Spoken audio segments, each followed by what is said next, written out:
I got beat on y'all with a belt. Bruised up.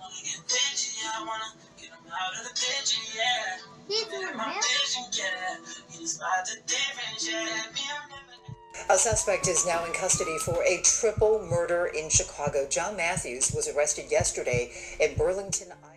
This is the story of Shonta Harris, aged 24, her mother, 56-year-old Frances Neal, and her sister, 27-year-old Jasmine Neal. This story will be more about Shonta and her boyfriend John Matthews, 25, who got upset with Shonta and then ended up shooting her, also shooting her mother Frances and also shooting her sister Jasmine, all because she didn't cook and braid his hair.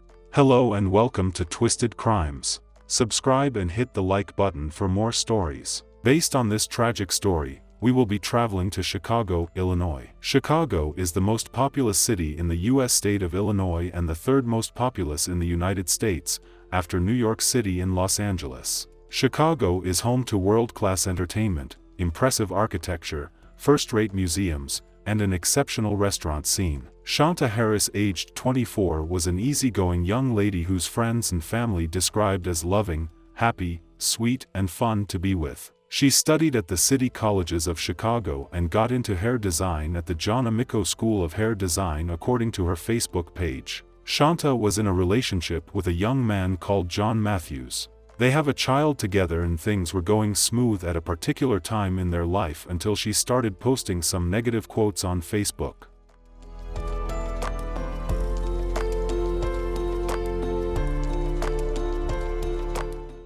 On this particular day, Shonta and her son were at John's house on the 8600 block of South Wood Street for Father's Day and spent the night there. Things were nice that day. They both grilled as seen in this video.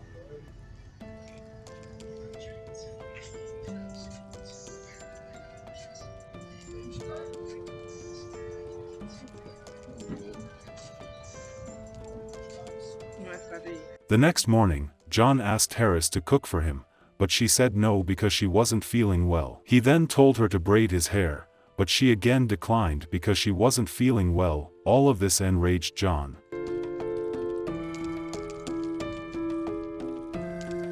John came up behind Shonta and punched her in the face, prompting his grandmother to intervene and take Shonta outside in an attempt to defuse the situation. This most likely had to be something he had done in the past. John followed them outside, continuing to talk down to Shonta, and ignoring his grandmother's pleas to go back inside the house. Shonta tried to call her mother to come and get her and her son, but John took away her phone and broke it, so his grandmother was kind enough to let Shonta use hers. John continued to insult Shonta while she waited for her mother to pick her up. When Shonta's mother and sister showed up, Frances Neal saw the bruise on her daughter's eye and asked John why he'd hit Shonta. John said Shonta didn't do anything he asked her to do, including cooking him a meal and braiding his hair, and that he hated her, and told everyone to get off his property. At this time, Shonta's baby was still inside the house and John would not allow Shonta go pick up the baby. That's when Jasmine Neal called 911 to report John had attacked her sister and was refusing to hand over their son. John got upset for what Jasmine had just done, then he pulled out a handgun from his waistband and shot Frances Neal multiple times in the chest, back, arm and leg. He then shot Harris in the chest. Jasmine ran into the street with her hands up, scared from the 8 shots he fired at her mother and sister. John chased Jasmine down and shot her in the head. John's grandmother called 911 at that point, which made John flee the scene of the crime after the brutal act he committed. He would remain on the run for 4 months. Emergency personnel got there as soon as they could, but Frances Neal and Jasmine Neal were pronounced dead at the scene. Harris was taken to Advocate Christ Medical Center in Oak Lawn, where she was treated for her wounds. She had bullet fragments lodged in her chest, fractures to her ribs and spine, and was left paralyzed from the waist down.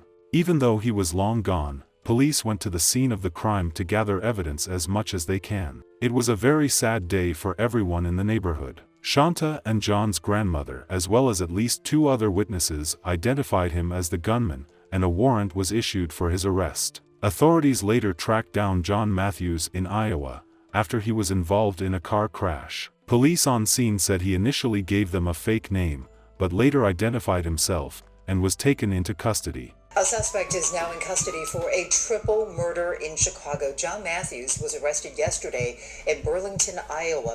He was extradited back to Chicago a few days later where he faced charges. Unfortunately, Shonta later died of complications from her gunshot injuries while being treated at a nursing home. Cook County prosecutors say they have a videotaped statement from the girlfriend that points to the 25-year-old John as the shooter. Yeah, I mean, I think we have to make it a priority. I mean, I think the concern that I've had is that, we have, an auto theft unit in the state's attorney's office. We have a lot of these smaller specialty units. We don't have a gun unit. And the issue with gun violence that we don't talk about, I don't think, as frequently as we should, is the proliferation of guns. We look at the homicide rate, which is horrific, 700 people. They also say John's own grandmother identified him as the shooter. Also, she told police about past instances of his violence against her and said he had disabled her cell phone 28 times so that she could not call police on him. A judge ordered him held without bond in the fatal shooting of his girlfriend, her mother, and her sister.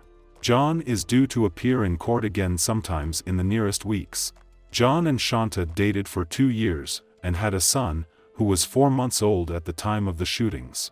Our sincere condolences to the friends and families of the victims. May their memory be a blessing for their families and for all who knew them, and may their life and death be an inspiration and a turning point towards justice and increased protection for domestic abuse survivors.